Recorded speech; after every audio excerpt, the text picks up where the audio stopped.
Welcome back to the Budget Mechanic. My name is Michelle, and this is the channel where you can find out everything you need to know about your budget, whether you're trying to do a minor tweak, a regular maintenance on it, or do a complete overhaul. We have lots of information here to help you do that. Today's topic that we're going to talk about is when you get unexpected windfalls in your budget. Maybe you receive an inheritance, or you've won some money through the lottery, or even maybe a bonus at work that was unexpected. But before we dive into this topic a little bit further, don't forget to subscribe and hit that notification button. We really enjoy you being part of the family, so I hope you subscribe and become part of the channel and the community that we're working to grow here. So thanks for all of you that have subscribed already, and I really hope that you're getting more information from the channel. Unexpected windfalls. This was a suggestion by one of my great friends and a subscriber to the channel, so thank you very much for the suggestion. And in this particular topic, we are going to refine it to a smaller amount of money that you're going to get.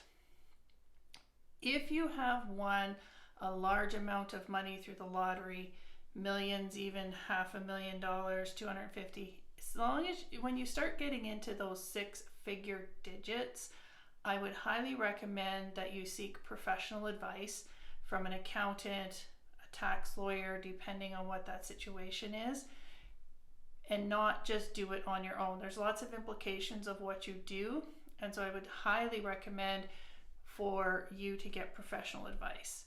In this video, we're really going to be talking about smaller amounts, maybe up to about 10,000, maybe even 50,000 at the most, of what you would do or what you can do with those to improve your financial situation. The first thing I would always advise people if they had unexpected money come into their budget is to give it a few days to a week, maybe a month, depending on the amount. The larger the amount, the more time I would give yourself to think about what you want to do with it. It's too easy when you get money to just jump in and say, yay, look, I can buy this, I can buy that. And the next thing you know, it's all gone. So take some time to sit with the fact that, hey, I've got this extra money. What am I going to do with it? And also just become comfortable with it. The other thing as part of that, I would advise, is not telling people. Because as soon as people know that you have this extra money, they'll come looking for maybe loans or gifts or suggestions on how you can spend it. And so I wouldn't be telling people until you actually had your plan developed, so that when they come and they're asking for money, you can see, does it fit in my plan? Maybe if I've won a larger amount, I do have money set aside for specific people or gifts. But if not, then you can say, no, I have a plan already. It's already spoken for. So that's just a side little tip to really help you make sure that you're having your money work for you and not going to others unnecessarily. The second thing I would recommend that people do is to change your mindset around this money. And what do I mean by that? So a lot of times, like I said even earlier in the video, you get this money and all of a sudden you're like, woohoo, look what I can do with this. I could do this, I could do that. You do imagining. But rather than saying, hey, this is extra money, it's bonus money, it's money I never would have had, so I should do those things I normally wouldn't do, maybe change it to, what can I use this money for to improve my life on a longer term basis? Okay? Because when you do that, now you're taking that money and putting it in line with your priorities, which will help to relieve stress. It'll actually make you happier because you're spending money in line with what your personal values are and your personal goals in life. When you use that money in the, hey, it's extra, it's things I wouldn't normally do, you can end up getting stuck with additional cost you might not have anticipated. One example would be a car. So let's say you're like, oh, I have this money, I can buy a car now. Hey, this is great. But you haven't considered that that increases your insurance rate, maybe because it's a newer car. Or if you've never had a car before, you now have ongoing costs of insurance, fuel, the maintenance of the car. Maybe you can't maintain that. So let's think about that. So change your mindset about it rather than saying, hey, this is extra money that I can use on whatever I normally wouldn't.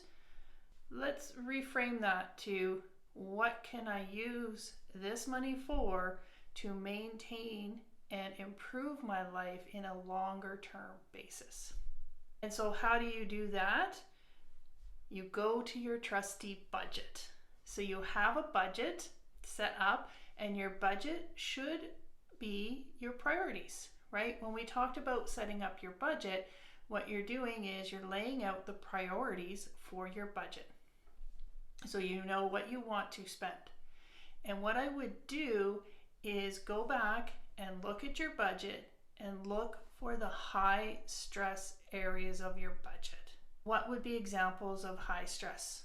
So, are you behind on bills? Are you currently behind on your bills? That happens.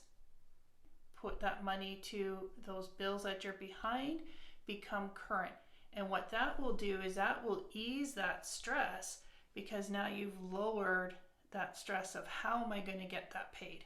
How am I going to, find the dollars to get current on that? And I'm not worried about being evicted, or my power being turned off, or my car being repossessed. Then I would go to that next level. What are the next things that are stressing me out in my budget? Am I worried that I'm not going to have enough money saved for a bill that is upcoming? So for example, car insurance. If I'm paying my car insurance annually and I'm really concerned that I don't have enough money to pay that bill, I can take again some of that money, maybe I top up that category to a point where I'm like, okay, I have that money, now I have 6 months left, I need $100 every month for the rest of those, and I can handle that. So that's where I would do. And then I would, once I've got those figured out, then I would go to that next level, and the next level being, those things that I wish I could fund. So maybe I've been saving up for a computer. I'm using my computer, so take that money and top up that. So really using your budget to go through and look at what are the highest stress items that if I took care of that, it would be a weight off my shoulder. And then move down to that next level of stress items that's in your budget. Again, you'd feel that tension coming out. You would be able to breathe easier. You'd be able to look at your budget going forward, and then refilling. And then, hey, now maybe you have more space into some more fun categories that you could splurge in. Now I'm going to put in this fourth step here, and I'm not sure if it's so much a step as just a philosophy. So we always talk about budgeting being very personal. Absolutely. What stresses me out may not be what stresses you out when it comes to your budget. So one of the things I would do is also make sure, I said, go from that high stress down to that lower stress item and use that money. Now, maybe that won't work for you completely. So one of the other things you could do is say, I am going to take X percentage, and I would probably recommend 10% or less of whatever you've got, and use that to splurge. Now this is where I would recommend doing that if you know that if you don't have that opportunity, that you'll resent it and you'll be frustrated, and it maybe won't relieve the stress as much as you think. So it's just another option, is to say, take 10% off the top, and this really is my splurge money. I would make sure it's not something that incurs costs on an ongoing basis. Maybe you throw a party, or you buy something that you were planning to, such as that computer. Maybe you buy it up front and use the rest for something else. Really, it's personal. It's about you and how you do that with your budget.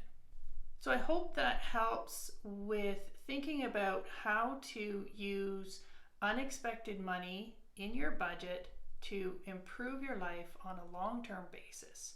If you like this video, please like it, and don't forget while you're down there to hit that subscribe and notification button. We really do appreciate all of your support, and if you have any other suggestions for videos, like I said, this came from one of my friends who's been a great supporter of the channel so far.